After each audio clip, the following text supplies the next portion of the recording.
안녕하세요. 세계사 기초 공부 53번째 시간을 시작하겠습니다.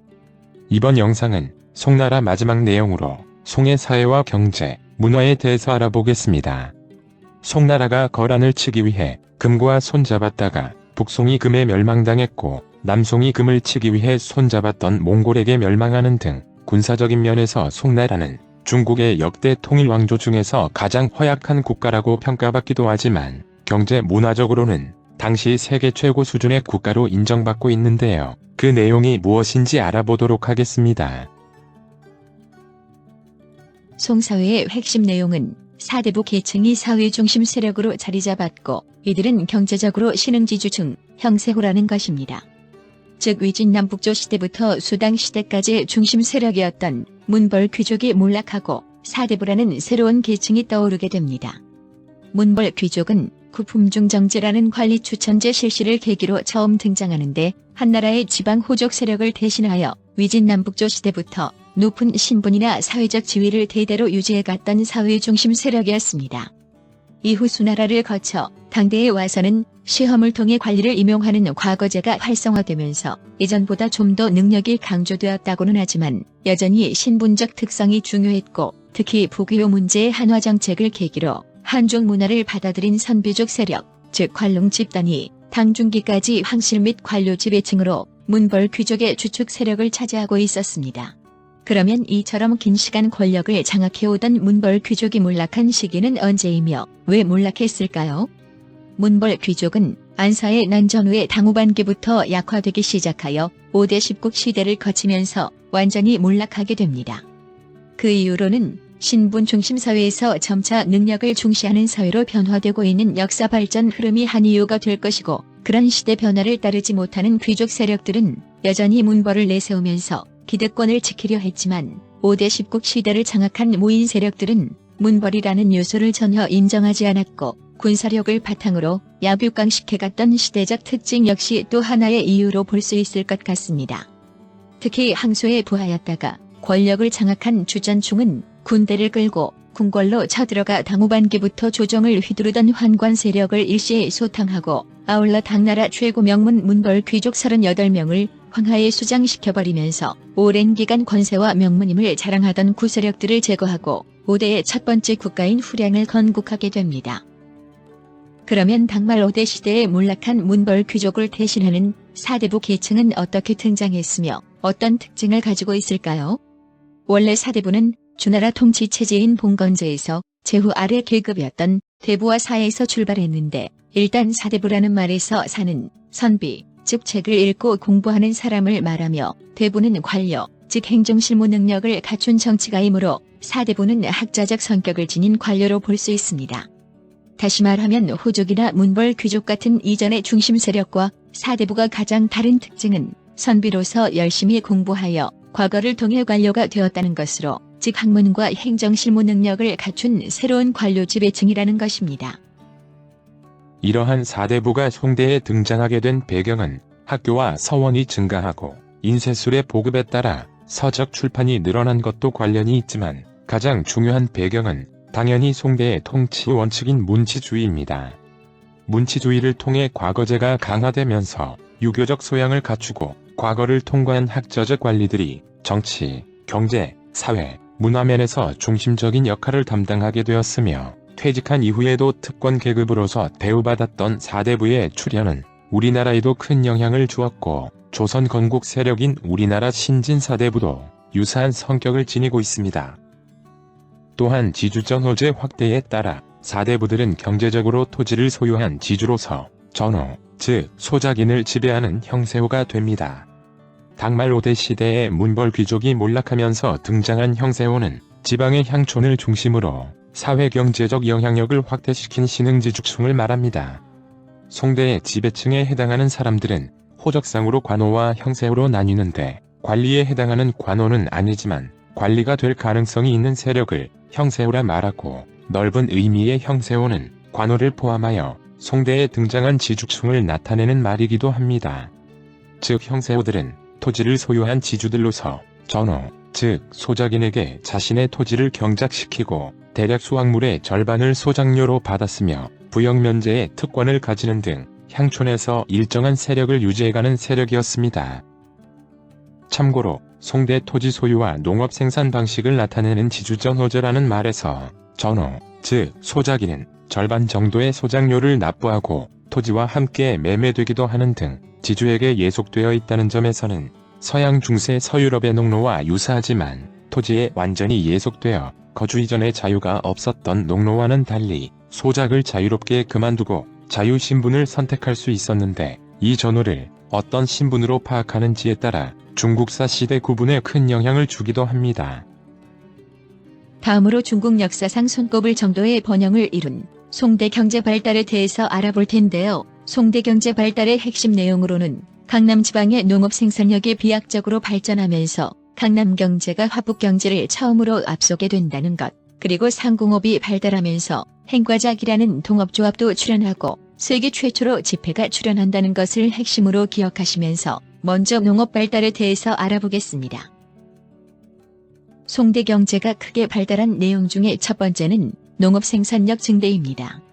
송대에는 화북 인구가 남쪽으로 이동하여 강남 개발이 본격화되는데, 강남을 중심으로 농업 생산력이 크게 늘어난 이유로는 참파벼라는 새로운 벼품종이 도입된 것과 용골차, 시비법, 이양법 확대에 따라 이모작이 늘어나는 등 농업기술 발달이 큰 이유가 됩니다. 먼저 점성도라고도 부르는 참파벼는 11세기 초반인 북송 진종 시대에 처음 도입되었는데, 베트남에서 전래된 이 신품종은 가뭄에 강하고 빨리 성장하여 일찍 수확할 수 있어서 벼의 이모작이 가능해졌고, 양광 등 일부 지역에서는 벼의 이기작까지 행해지면서 쌀 생산력이 크게 증가되게 됩니다. 또한 이양법의 도입으로 이모작 지역은 더 확대되는데, 쌀 수확 이후에 행해지는 보리 농사는 전오이 수입으로 인정되었으므로 전오이 생활 안정에 크게 기여하게 됩니다. 그리고 용골차는 발을 굴러 물을 끌어올려서 도랑에서 논으로 물을 쉽게 공급하는 관계용 수차인데, 모양이 용이 등뼈와 비슷하다고 해서 붙여진 이름입니다. 이 용골차가 송대 강남 지역에서 광범위하게 사용되고 비료 사용도 늘어났으며, 양쯔강하류의 저습지 개간도 활발해지고 철제, 쟁기 등 다양한 농기구도 더욱 개량되면서 쌀의 주생산지인 양쯔강 하류 지역을 비롯한 강남 지역의 농업 생산력이 크게 높아지게 되는데, 송대에 이루어진 농업 생산력의 엄청난 발전을 농업혁명이라 부릅니다. 이전 위진 남북조 시대에 중국 역사의 변두리 지역이었던 강남이 화북 유이민들에 의해 크게 개발되면서 화북 지방과 강남 지역의 경제력이 거의 비슷해진다고 했는데, 이번 영상인 남송 시대에도 화북 지역을 여진족 금나라에게 뺏기고 한족의 정통이 강남으로 옮겨오면서 남송 시대에는 강남 경제가 화북 경제를 완전히 추월하였고, 소호즉 강남의 풍년이 들면 천하가 족하다는 속담까지 나오게 됩니다. 물론 당시 강남 쌀 생산의 중심지는 명청시대와는 달리 수저우와 항저우 등 양쯔강 하류 삼각주지대였고, 벼농사뿐만 아니라 차면화 등의 상품작물 재배도 늘어나게 되는데, 특히 의학적 효능으로 마시던 차가 당대에 와서는 황실이나 귀족뿐만 아니라 일반인들까지 일상생활에서 기호음료로 차를 마시는 풍속이 많이 생겨났는데, 송대에 와서 차 마시는 풍습이 더욱 확산되면서 차재배 지역도 늘어나고 도시에는 찻집도 생겨났으며, 차문화 발달과 함께 도자기 생산도 늘어나게 됩니다. 농업 발달뿐만 아니라 석탄 사용이 보편화되면서 제철업이 활기를 띠는 등 광공업도 활발했으며, 아울러 도자기 산업과 견직업도 발달하게 됩니다. 차문화가 발달하면서 수요가 증가한 백자, 청자 등의 도자기는 특히 송대에 큰 기술적 발전을 가져와서 중국 도자기 역사상 최고의 황금기를 맞이하였고, 지역별 특색을 지닌 최고의 작품들이 전국 각지에서 생산되었으며, 대표적 도자기 도시로 도자기의 메카라고 일컬어지는 경덕진 도자기는 바닷길을 통해 고려와 일본, 동남아시아를 거쳐 이슬람과 유럽에까지 수출되게 됩니다. 송대의 농업과 수공업 발달은 상업과 도시 발달로 연결되어 상품화폐 경제도 발달하게 되는데, 당나라의 비전이 지불수단으로서 일종의 어음이었다면 송대에 와서 비로소 세계 최초의 지폐도 출현하게 됩니다. 송대 상업이 크게 발달하게 되면서 구리로 만든 동전만으로는 통화 문제를 감당하지 못하게 되자 북송시대인 1024년에 당나무로 만들어진 교자가 처음 사용되기 시작하는데 이것이 세계 최초의 지폐이고 이후 교자의 남발로 화폐 가치가 떨어지자 남송시대에는 회자가 발행되게 됩니다. 또한 당대에 생겨났던 행이라는 상인조합뿐만 아니라 송대에는 수공업자 조합인작도 생겨나게 되는데 쌀 등 농작물의 상품화가 진행되면서 쌀, 소금, 차비단 등의 행이 조직되어 정부에 돈을 바치고 상업활동에 대한 독점권과 조합원에 대한 보호 조치를 했는데 행과 작은 서양 중세에서 출현하는 길드와는 달리 중앙정부의 통제를 크게 받았다고 합니다. 경제 발달과 함께 송나라의 인구도 크게 증가하여 송초에 1억 명이었던 송나라 인구는 12세기 말에는 1억 2천만 명에 달하게 되었고 송대의 대표적 도시로는 북송 수도인 카이펑과 남송 수도인 항저우가 있는데 특히 카이펑은 130여만 명의 인구가 거주하는 대도시로 24시간 내내 불이 꺼지지 않아서 불야성이라는 용어가 생겨날 정도로 번영을 누렸다고 하며 남송 수도인 이만 항저우의 인구도 100만 명에 해당할 만큼 번영을 누렸다고 합니다. 송대 도시 생활 모습을 잘 알려주는 회화로 청명상화도가 있습니다. 청명상화도는 북송 회종시대의 풍속화가인 장택단의 작품으로 청명절이라는 명절에 북송 수도 카이펑의 인파를 사실적으로 나타낸 그림입니다. 엄청난 번영을 자랑했던 카이펑의 모습뿐만 아니라 송대의 사회와 경제 생활 모습까지를 알려주는 중요한 그림으로 수많은 모본들도 생겨나게 됩니다. 중국의 수많은 회화들 중에서 국보 중에 최고 국보라는 평가를 받는 작품으로 그림의 폭은 24.8cm에 불과하지만 길이가 무려 528.7cm에 달하는 대형 작품인데 카이펑을 흐르는 강 주변의 운하와 성문 시가지 등이 그려지고 그 속에 다양한 모습을 하고 있는 수많은 인물들과 음식점, 술집, 찻집 등의 상점들도 섬세하게 묘사되어 있으며 많은 상품을 실은 배와 수많은 우마차, 동물들까지 정밀하게 그려져 있는 중국 최대 규모의 풍속화로 현재는 베이징 고궁박물관에 소장되어 있습니다. 당후반인 751년의 탈라스 전투에서 아바스 왕조에 패배하여 사막길의 주도권을 이슬람에게 뺏기게 되면서 송대에는 바닷길을 통한 해상 무역이 주된 교역로의 역할을 하게 되었고 기존의 차와 비단뿐만 아니라 도자기까지 중국의 대표적 특산품으로 바닷길을 통해 수출되게 됩니다. 송대에 와서 해상 무역 활동이 활발해지자 송정부에서는 당대에 처음 설치되었던 시박사를 광저우와 항저우 등 8곳에 설치하여 국내외 상인들의 출입국 심사나 화물 검사 업무 등 대외 무역에서의 수출입 관리 업무를 담당했다고 하며 지난 이슬람 영상에서 알아본 것처럼 송나라 발명인 나침반과 조선술 발달을 배경으로 정크선이라는 원양 범선을 활용한 송나라 상인들은 인도와 동남아시아의 항구에서 이슬람 상인들과도 활발한 거래를 하게 됩니다. 다음은 송나라 문화에 대해서 알아보겠습니다. 먼저 송문화의 특징은 국수적이며 서민적 문화가 발달하였습니다. 이전 당나라 문화가 국제적이면서 귀족적 문화가 발달한 것과 크게 대조적인데요. 발달한 국력을 지니고 주변 국가들에 대한 정복 활동을 이어갔던 당이 자신감을 바탕으로 대외 교류에서 개방 정책을 펼치면서 수도 장안에는 서역인을 비롯한 세계 여러 나라 사람들이 넘쳐나는 등 당나라가 국제적이고 개방적인 특징을 지니고 있었던 것에 비해서 군사적인 면에서 북방 민족들의 굴욕을 당하던 송이 자문화 중심적이고 명분을 중시하면서 국수적인 문화 흐름을 이어간 것은 당연한 것이라고 볼 수 있습니다.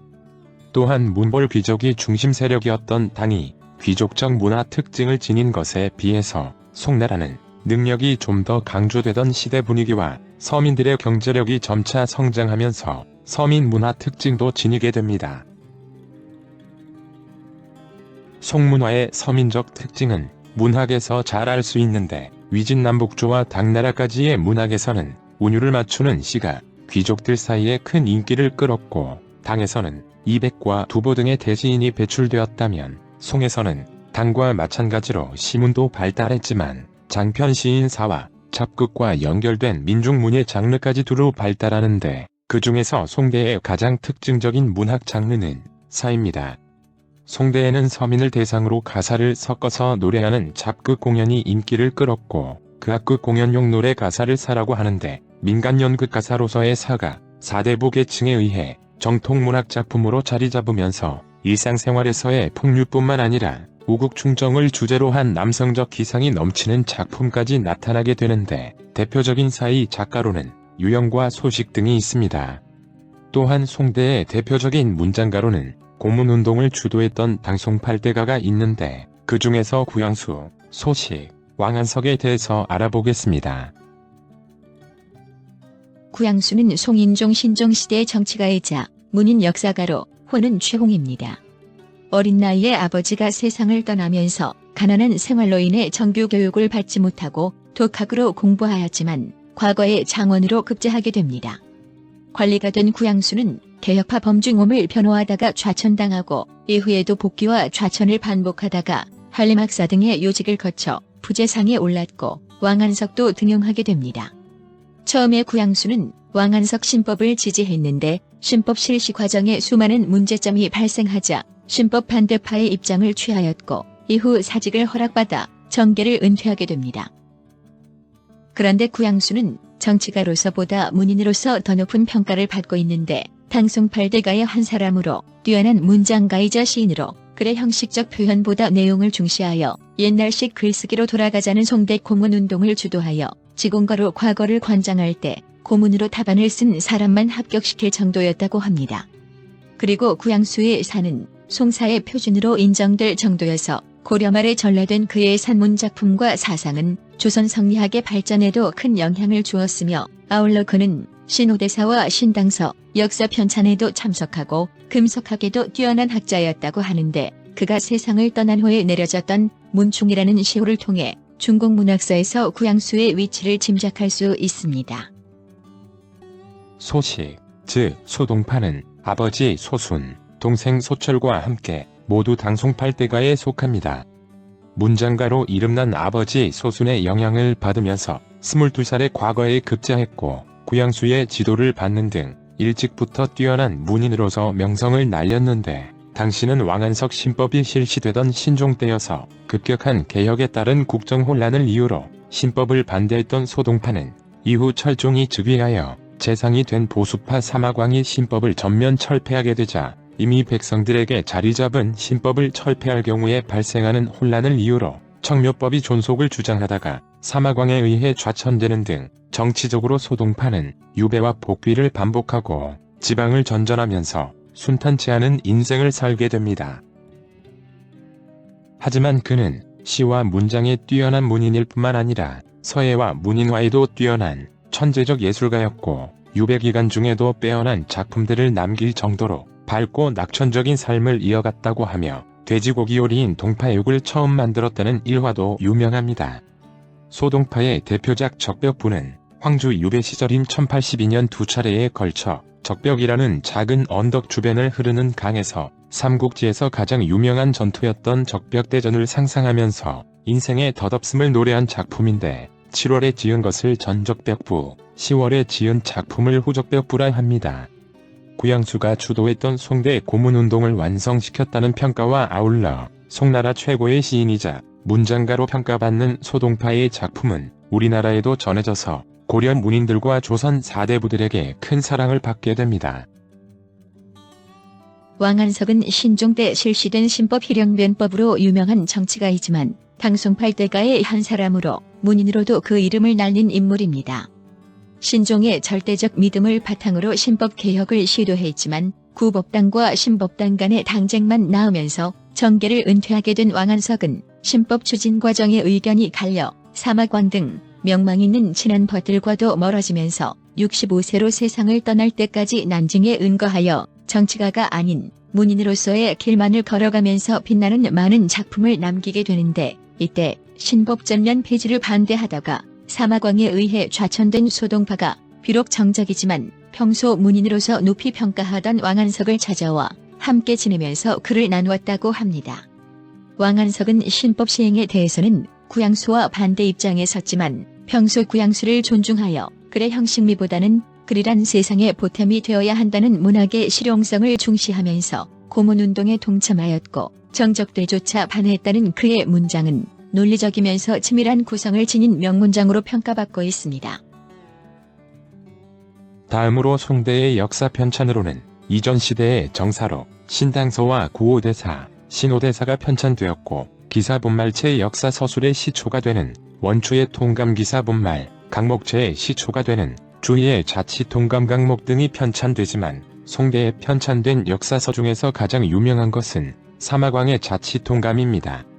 송영종의 명을 받은 사마광이 유반 등 여러 역사가들의 도움을 받아서 1065년부터 1084년까지 19년에 걸쳐 편찬한 책으로 동양 역사 서술의 대표적 편찬체제인 편년체를 가장 대표하는 역사책입니다. 자치통감은 전국시대가 시작된 기원전 403년부터 5대의 마지막 국가인 후주 세종시대 959년까지 1362년간의 중국 역사를 통사 형태로 짧게 편찬한 역사서인데 사마광이 전국시대부터 5대까지의 긴 역사를 짧게 줄여 정리함으로써 황제 통치의 거울로 삼게 하겠다는 의도를 가지고 자치통감을 편찬하였으므로 사실에 대한 있는 그대로의 서술보다는 사마광 자신이 생각하는 역사 철학적 입장에서 정치적 상황이나 인물에 대한 평가를 덧붙이게 됩니다. 이후 성리학적 명분론에 따라 정통을 따지는 강목체 역사 서술도 생겨나고 연대순으로 편찬하는 편년체 역사책이나 편년체를 보완하여 사건의 본말을 밝히는 기사본말체 역사책이 편찬되는 등 사마광의 자치통감은 후대 역사 편찬에 큰 영향을 주게 됩니다. 다음은 송문화의 가장 중요한 내용으로 신유학, 성리학에 대해서 알아보겠습니다. 송대 유학에서 생겨난 가장 중요한 특징은 신유학, 즉 성리학이 출현한 것입니다. 먼저 성리학 출현의 배경으로는 훈고학의 형식화와 불교의 영향을 들 수 있습니다. 한무제의 유교 국교화를 배경으로 진시황의 분속행위로 사라져버린 유교 경전을 되살리고 경전에 대한 해석을 중시하는 훈고학의 흐름이 한때에 나타났는데 위진남북조 시대의 분열을 거치면서 전반적으로 유학이 쇠퇴하고 토교와 불교가 발달했다가 단명했던 수나라를 거쳐 당나라에 들어오면서 훈고학의 전통이 되살아나게 되었고 특히 공영다른 오경정의를 저술하여 훈고학을 집대성하고 경전 해석의 통일성을 확보하게 됩니다. 그런데 이 경전 해석의 통일성이라는 의미는 학문의 고정화, 형식화라는 부정적인 결과를 가져왔고 당말 5대의 혼란한 시대에 현실적인 역할을 하지 못하는 훈고학에 대한 반발과 한대의 비단기를 통해 들어와서 위진남북조 시대를 거쳐 사상적 영향력을 확대시킨 불교가 지닌 심오한 철학적 요소를 도입하면서 신유학, 즉 성리학이 출현하게 됩니다. 성리학이라는 용어는 주희가 주창한 성즉리라는 말에서 생겨난 것인데 인간의 본성과 우주의 원리를 철학적으로 연구하여 정신수양과 윤리를 실천하려는 학문으로 성리학을 집대성한 주희의 이름을 따서 주자학이라고도 하고 송나라의 유학이라는 뜻에서 송학, 그 학통이 정오와 정의에서 주희로 이어진다고 하여 정주학이라고도 합니다. 상당히 심오한 성리학의 철학사상 중에 가장 대표적인 이론은 이기론인데 이라는 것은 우주와 모든 만물에 존재하는 보편적인 원리, 법칙을 뜻하며 기라는 것은 우주를 이루고 있는 물질적 속성을 지닌 만물을 생성하게 하는 힘으로 우주 만물은 형이상학적인 이와 형이하학적인 기로 구성되어 이와 기의 상호작용을 통해 생성되고 변화한다고 합니다. 또한 성리학은 군신과 부자 사이의 도리도 강조하고 대의명분과 화의론을 중시하여 북방민족 침략 시 한족 중심의 민족의식을 자극하는 기반이 되기도 했습니다. 송대 성리학의 대표적인 학자로는 주돈이와 정오, 정의를 이어 성리학을 집대성한 주희가 있습니다. 먼저 주돈이는 성리학의 기초를 닦은 북송시대의 사상가입니다. 주돈이가 이름을 알리게 된 것은 당시 잘못된 재판으로 사형당할 위기에 처한 사람이 있었는데 문책이 우려되어 모든 사람들이 쉬쉬하고 있는 상황에 28살의 주돈이가 홀로 변호하여 억울한 사형수를 풀려나게 하면서 이름을 널리 알리게 되었고 이를 계기로 정오와 정의 형제를 가르치게 됩니다. 유가 사상을 기본으로 노자의 무극 사상과 음양오행설, 불교 사상을 받아들이면서 성리학의 형이상학적 우주론을 확립하여 그의 저술인 태극도설에 남김으로써 성리학의 전신에 해당하는 도학을 창시하였고 그의 사상은 정오, 정의 형제를 거쳐 주희에 의해 성리학으로 집대성되게 됩니다. 주희는 주자라고도 불리는 남송시대 유학자입니다. 14세 때 아버지의 죽음을 계기로 불교와 노장 사상에 관심을 가졌다고 하는데 19세에 급제하여 관직에 나아갔으나 대부분의 생애를 학문 연구에 정진했고 9년 정도만 현직에 근무했지만 황제에게 자신의 견해를 여러 차례 상소하다가 영종시대 권력을 장악했던 한탁주의 핍박을 받기도 했습니다. 주희는 주돈이, 정호, 정의의 학통을 이어받아 성리학을 집대성한 사람으로 종전의 유교가 불교나 도교에 비해 철학적으로 부족했던 점을 보완시켜 성리학이 형이상학으로서의 위상을 자리잡게 했다는 평가를 듣고 있습니다. 또한 오늘날의 사서는 거의 주의 해석이 담긴 것이라고 말할 정도로 유교 경전에 대한 평생을 건 주석 작업을 했고 백록동 서원을 다시 재건하여 새로운 서원 문화를 형성하면서 조선의 서원 설립에도 큰 영향을 주게 됩니다. 그는 수많은 저서를 남겼는데 그의 글들을 모아 정리한 것으로 주자대전과 주자서저료 등이 있으며 사마광의 자치통감에 자신의 정치관을 반영하여 1172년 자치통감 강목을 편찬하기도 합니다. 결국 훈과학에 대한 반발로 출현한 성리학은 주의에 의해 철학적 기반을 갖춘 학문으로 완성되면서 송대의 사회 중심 세력이었던 사대부 계층의 사상적 기반이 되었고 특히 우리나라에도 전해져서 조선 건국 이념이자 조선의 관학으로서 주리론과 주기론 논쟁으로도 이어졌고 정치와 사회생활 전반에 절대적 영향을 주게 됩니다. 송대의 과학기술은 송대 3대 발명으로 유명한 활판 인쇄술, 화약, 나침반이 있습니다. 당나라 말부터 출현했던 목판 인쇄 기술이 더욱 발달하여 유교 경전과 불교 대장경이 인쇄되었으며 활판 인쇄술의 발명으로 많은 서적이 편찬되어 학문 발달과 문화 발전에 크게 공헌하게 됩니다. 그리고 초석과 유황, 목탄가루를 섞어서 만드는 화약은 원래 위진남북조 시대의 도가 연단술사들이 불로 장생의 약을 만드는 과정에 화약의 폭발 원리를 알아냈지만 송대에 와서 비로소 무기로 개발되면서 종이약통에 화약을 넣고 발사하여 적진을 불태우는 화약 무기가 등장하게 됩니다. 또한 나침반의 발명 시기는 학자들 간에 이견이 있기는 하지만 물 위에 나침을 띄운 진한 부침이 항해에 처음 사용되었다는 북송시대 기록이 남아있습니다. 이러한 화약과 나침반의 발명으로 무기의 개량과 원양 항해술이 크게 발전하게 되었으며 송대의 발명품은 이후 이슬람을 거쳐 유럽에 전해지면서 유럽 사회에도 큰 영향을 주게 됩니다. 시청해주셔서 대단히 감사합니다.